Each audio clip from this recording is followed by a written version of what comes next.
emptied out my soul. You've heard it all before. G'day friends, welcome to today's YouTube video. My name is James, welcome back to my channel. Welcome if you're new. I am sat on the lowest setting that my chair will go to. This is going to be really chatty and really informal because, I mean they all are, but I am exhausted. Literally so exhausted, but I want to voice over this and share with you what I was doing. And I always like to do the picture-in-picture voiceover. It's been the longest time since I've just done a straight voiceover just with the microphone, for my channel anyway. I do that with Art Snacks, but yeah, I'd like to be able to see you and just let you know like it's real and I'm here, and like some of the facial expressions that happen as I'm talking, especially in a mood like this where I'm really exhausted. But it's the best type of exhausted. I got my little coffee here, so hopefully I'll perk up. It is exhausted from performing. If there is like 2 new people here possibly that don't know this, besides doing all of my art journaling and my JLB creative universe that I've got going on over here, I am a dancer and I perform at, I want to say theme parks now because it's 2, but at Disneyland and at Knott's Berry Farm. So I just finished a job today at Disneyland. That was a special event and it was a Disney Junior play date. We did a cavalcade and it was so much fun. It was so exhausting. And it's so hard to think that, like, if you've seen it on my Insta story, I put it up there today, but if you've seen any of those things, like, it's really hard to gauge just what it's like to dance a full cavalcade or a full parade at Disneyland, because you only see such a small part of it as it travels by you. But you know, from start to finish, it could be anywhere from 12 minutes to 30 minutes just straight dancing. So by the time you're finished, you're very exhausted, and then you add on the heat. Today was actually moderately okay. I've cross fingers and touch wood, I've been lucky enough not to dance any of that really crazy like 40-degree heat. I don't know what that is in Fahrenheit. 100, I don't know, over 100. But yeah, I usually get really good days. So that is where I was today, and I had the best time. I'll save the dances to my highlight reel on my Instagram. I have a whole bunch of highlights on my Instagram, James Luke Boat Creative. But if you see ones that have just little emojis on there, like there's a balloon, that was for the Disneyland 68th Cavalcade, the birthday one. And then this one is like a little party streamers thing, so that'll be for the Disney Junior Playdate. There's another one that's a candle, that was for last Christmas. Yeah, go check those out if you're just curious to see what I do over at Disneyland. But I will also be performing over at Knott's starting in Halloween. I'm going to go and do a show over there, so I'll be excited to share that with you as well. I like to share all of it. Today, I'm just going to be sharing in my 5-year Hobonichi, but I just wanted to let you know what I was doing today, because I'm really happy about it, but also because this is why I've got no beard and why my hair is like this, and I feel just very... I'm not even tired. I actually had a nap, so I'm feeling energized, but I'm just very like relaxed. The sun is streaming through the windows and it just feels very peaceful right now at 6 o'clock at night. So hopefully you get this video by the end of today. I like to get my uploads up on Friday. Thanks for last week. I think you might have heard that if you watched the live stream. I know live replays aren't everyone's thing, but I did lose internet last week, so we had to reschedule a live stream for Virtual Voyage 8. It was a whole thing. But thank you for your patience. And thanks to those who watched that video. It was fun to do on Instagram Live. But yeah, that was what I could get up for you last week. So we're back to regular scheduled content today. Like I said, is all about my 5-year Hobonichi. It is very close to the end, being already like mid-August at this point. We don't have too long to go. And this is the last year I'm using it. I always like to stress that, because my goal when I show you these videos is actually to be kind of finishing it all up. So you kind of get the random pieces where like there's a page almost fully done. The cat is like bashing my leg. Are you right, Bianca? She's not going to say anything. She like headbutted my knee. You get the pages that are almost fully done, but then there are pages like this that are completely empty. And I thought, you know what? We just did Virtual Voyage 8, back to Burtonville 2, whatever we called it, and I wanted to, we actually never settled on anything. It was always just a very liquid name. I wanted to document that whole experience over the 2 weeks that it was in this journal. So there were some little bits that I had to kind of cram into some side, pieces of the page, and then there were pages like this where I could do a full spread. So essentially what you're seeing is actually kind of a pictorial depiction of most of what we did in Virtual Voyage 8. Obviously, there's some other things I couldn't get in there, like all the printables, and there was a font and like all those random bits and pieces. But for the most part, everything that was kind of in there is depicted in these 2 weeks worth of journal entries. And I was really happy with that. This is the first time I think I've ever, like, especially with Virtual Voyage, I usually only put the photos in there. This is the first time I've kind of documented that whole thing. Once upon a time, I do remember going through my whimsical illustration workshop, and whilst I did it, I drew something from each lesson around the border of a page, and that was like a whole thing. Sometimes I just really get into that. Actually, no, you know, when I was putting together my Daisy style workshop, I think I was doodling in this journal as I was watching the playback of all those videos. Sometimes I just like to go through and take the lesson as a student. It's not really going to read the same. Like, I can never really forget what I've said. And it's not new to me when I hear it, but I have to go back and check the videos and stuff. So as I'm watching them, I'll usually just kind of do the lesson again, which just kind of reinforces it for me, or it makes like new marketing materials. Like, I'll have extra drawings to show on Instagram and such. But this was all, you know, to varying degrees of finish and success, and with different mediums. I actually really liked this one. This was a lesson in Virtual Voyage 8 called Trick or Tree, which was a pop-up Christmas tree in the journal that I decorated with all Nightmare Before Christmas characters. And I didn't want to do the pop-up in here because this book is almost 360 degrees at this point. Like, it is so chunky. This past year, I have really blown it out. Like, I can't believe I spent the 4 years not doing that, only to get to this year and just completely give it all up. Like, it's a nightmare. It's not the end of the world, but you can see I do have to prop my hand up every time I want to use it. Like, I use my Galen Leather Traveler's Notebook weekly cover with my Traveler's Notebook in there, my planner, and I use that and I prop myself up on that every time I need to use it. And it's very weird to get down onto the bottom left-hand side of that page on the left. Like, I feel like everything is just all kind of crazy and a little bit difficult at the end. I will say, like, that is also something that happens throughout the year as well, when you're really at the start or the end, because you've got so many pages on one side and then not enough pages on the other. So I've kind of always been propping things up, or like I'll have to put another stack of books underneath to make sure that it kind of evens out. So it's always kind of a consideration. It's not just because I've chonked it up like crazy, but something to note, because I will be buying another one of these. The A6 size, again, I really want to stick to that, even though I've had so many feelings about wanting to get the A5.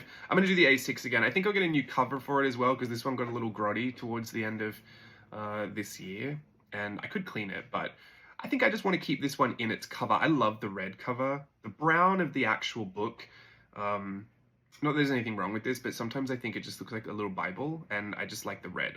Red's my favorite color, and I also got it in Japan, so it's got a cute memory, and I think I want to keep this one, and then find a new cover for it. But the other covers, wow, the other covers they do, I'm not really interested in. I'll have to have another look. I definitely don't want the one that's like a clip or something. Maybe like a but I feel like if I get the standard beige, I'm just going to be like, oh. Not that there's anything wrong with that, but like to age it and stuff, I think I want to go crazy and, you know, make it really beaten and worn. This red one I actually tried to keep very pristine. It's only lately that it's gotten a little dirty, so I will clean it, but it'll still shine up real nice. But if I got the beige, I would want it to really look lived in and worn. I'm going to have to think about that. But I was thinking I could also get a cover from somewhere else, like a non-Hobonichi manufacturer, because there's lots of beautiful cover companies out there, but I don't know if any do the size for the A6 5-year journal, because it's very thick. It's not the end of the world kind of thick, but it is a very specific dimensions, and I don't know a lot of people that would just carry that. Sojourner might. I might have to reach out to Rowena and see if she does something similar like that, because I would like to get a cover for that. I haven't ordered it yet. I think they go on sale September 1st. I think they go on sale with every other Hobonichi stuff, which is getting close. Put your orders in, everybody. Is anyone buying? Last year I did a very conservative purchase. I think I only got the Weeks, the pencil board for the Weeks, and that little Marie pencil case. And I use all of those. So, well, to a lesser extent, the weekly pencil board, I don't really use that. I don't know why I got that. But I do use my Weeks. I've been using it all year, and I'll get a Weeks again. I'm waiting for all the releases to be shown, because at the moment there are a few that I would consider, but I'm curious to know what everything is before I commit. Like if there's another Disney licensed one, you know, I'm always pretty swayed with the Disney stuff. Anyway, we're back to the video. I should be reacting to what we're looking at. This was a lesson from the Wednesday that we had. If you were in Playtest Patreon earlier this year, we did a whole bunch of Wednesdays.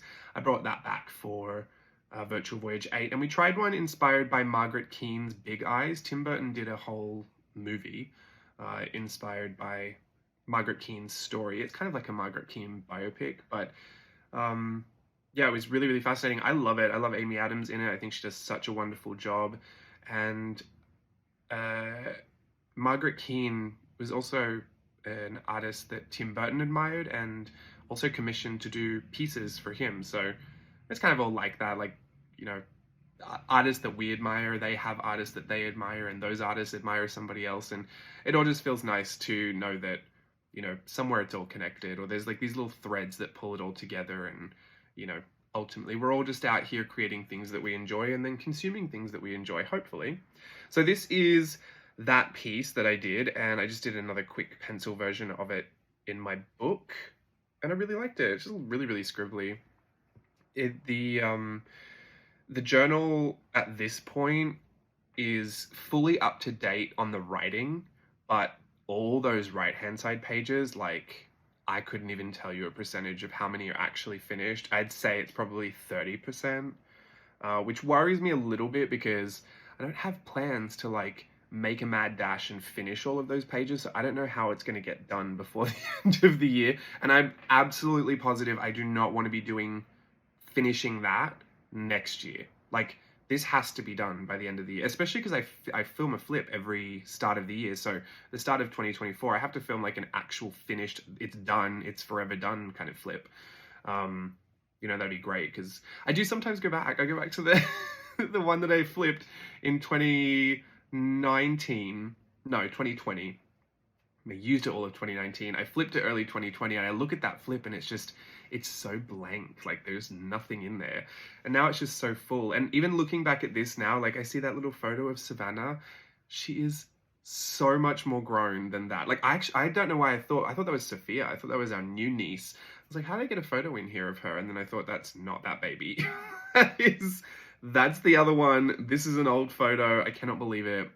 I mean, they have similar names, and honestly, like, all babies kind of look the same to me, and they're both girls. So I know why I get confused so much.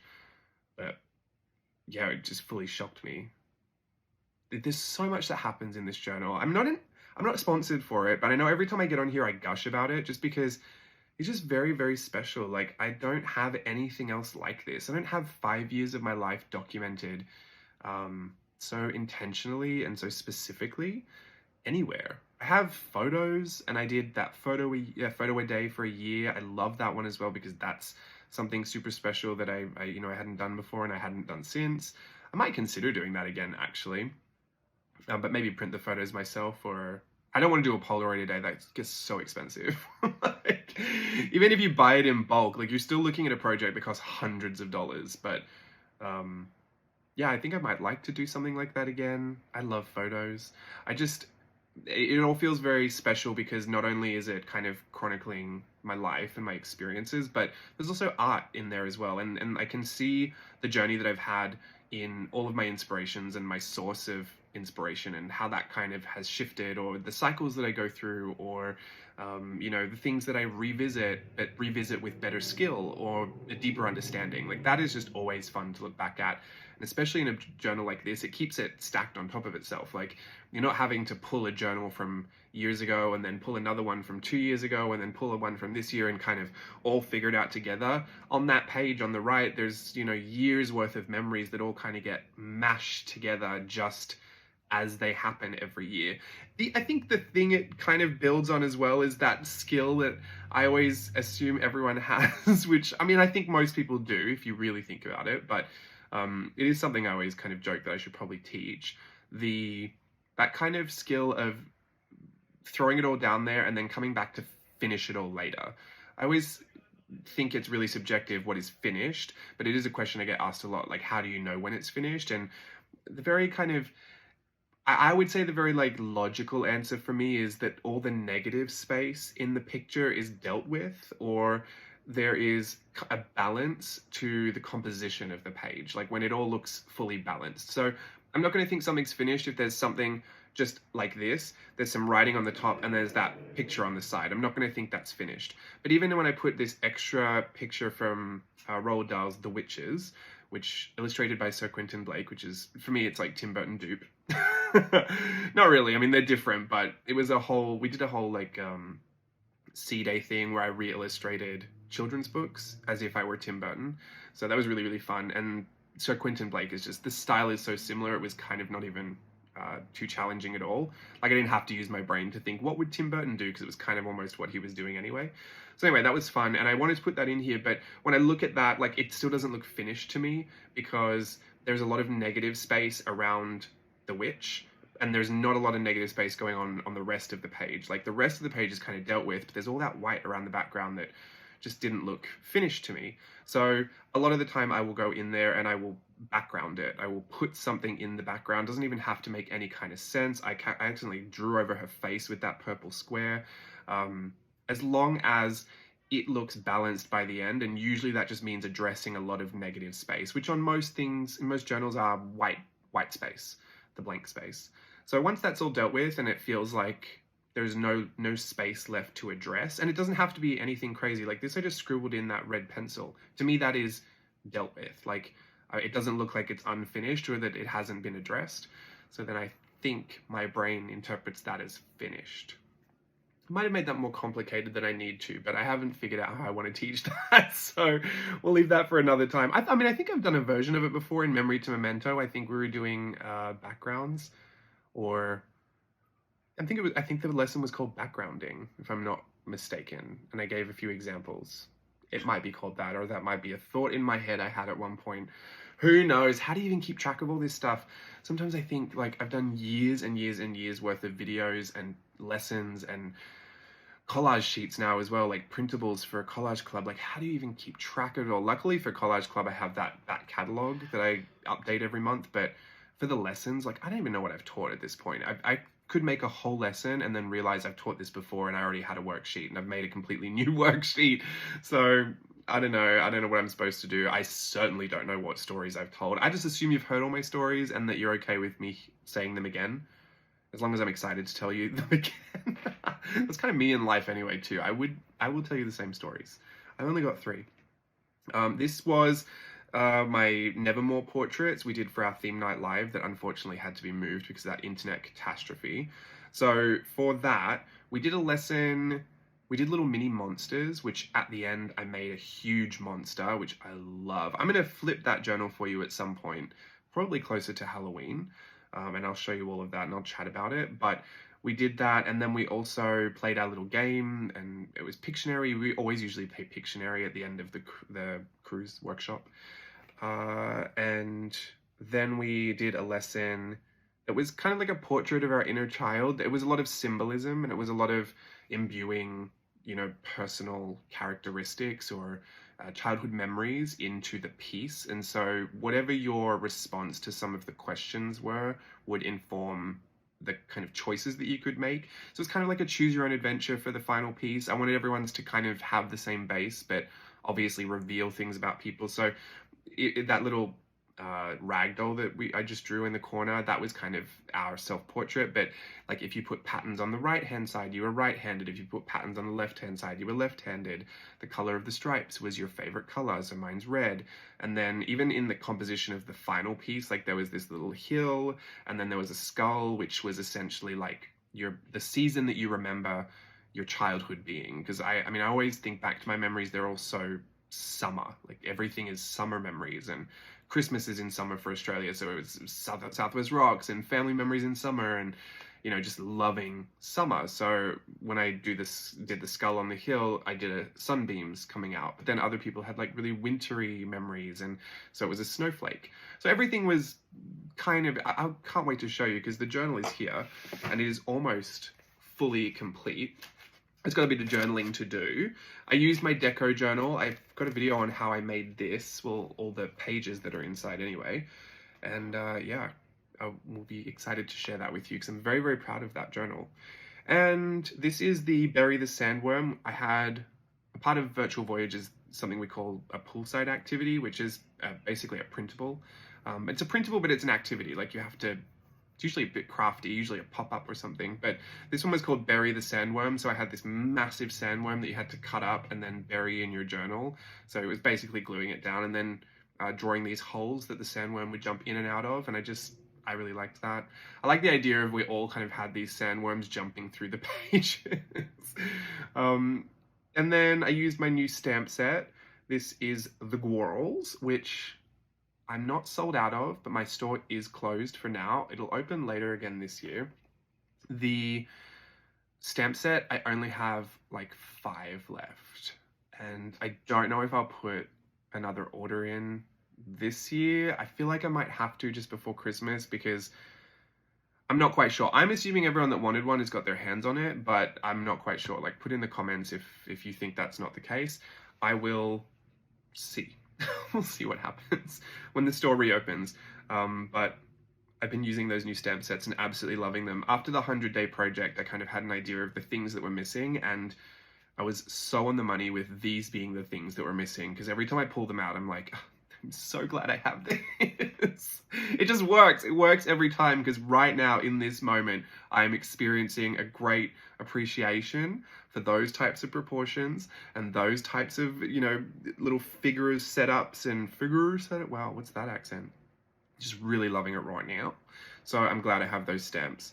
And then finish this page. Like I said before, see, look at all that negative space. Everything has been addressed. There's no, I mean, maybe down the bottom left, there's that teeny tiny little strip opposite the Japanese, but that's being a little nitpicky, I think. For me anyway, for what I care about. But as long as everything's kind of balanced and addressed, I think it's finished in my world. Some people just like to do it and they don't care if it's finished. I do care. I do care if it's finished. It doesn't have to be like the most intense. Like I don't have to, you know, when I say I'm going to finish my Virtual Voyage 8 journal, I'm going to put some journaling in there. It doesn't have to be like a thesis on how I did during the course. It just means that I want to put some words in there, like document some memories, put a few phrases in there, something, you know, like just a few little things, because I really don't go back and read a ton of this stuff. The only thing I go back and read often is this journal. And a lot of it is just, I'm fascinated to know what my life has become. It's all good. But yeah, I mean, it's really nice to be in this season of life where things are, I mean, it's been a little volatile this year, which is because my emotions go really up and down. Like, you know, my journey with dance is so different now. It's not contracts, it's like part-time work. So when it's on and then it's great and then it's off and then I'm depressed and then it's on and then it's great. So it's been a lot, but I do go back and read all of that stuff. And even in some of those more down times this year, it has still been so much nicer to read back knowing that I'm not experiencing that anymore. And I've had great times, but you know, I know when I see those entries and I'm like, I'm so obviously like so desperate to dance again, and I really, really want to, and I don't know when it's going to happen, and I'm trying to be optimistic. Like I knew how pessimistic I was about it sometimes. Like just so much nicer to be on the other side of that. So here's fingers crossed to not having any of that as an experience to write in the next Hobonichi 5-year journal. I can't even fathom that like by the next one finished, I'll be 38. Like, I don't know. Everything just seems so weird when I look at these little books. No, I'm not. It's a morbid thought. One of these like intrusive morbid thoughts came to me once where I was like, how many would I be able to line up before I wouldn't be alive to make another one? And I thought, I'm not going to know. I'm not even going to think about it. And I'm not even good at quick math like that. So I will never know. Do not put it in the comments. But I wanted to share with you that thought popped in my head. And I thought, is that a cute thought? Or is that just really scary? Anyway, let's leave you on that note. No, I'm going to do a quick flip for everything that we did in this video. Thanks for spending this afternoon with me. I had a lovely time chatting with you. Sorry I didn't really live react. We talked about a few things, but I had a great time in Virtual Voyage. Thank you so much again to all of my virtual voyagers that were there live for the workshop. Thanks to anyone in the future that is going to join and enjoy all the replay of that live content and then all of the other content that's just in there. And then also to anyone who is watching along as well, just outside of the course. I know some people like to try their hand at things that they see on social media and they're cheering us on from the sidelines, and I really appreciate that. So thank you to you guys as well, because it is all a part of the experience for me especially. And I just really enjoy all of that community atmosphere. I get such a high on all of it throughout like workshop season. And this was the first virtual voyage we'd done since late last year. So I was like very ready for it and very, you know, it was like all that reserved energy. It was really, really good. It went way too quick. They always do. But I had a great time. Thank you so much for watching, everyone. I will see you around. I'll be dancing again next week, so hopefully I can find a video and share that with you as well. It's another special event, so it's just going to be next week. But yeah, I'll see you soon. Bye.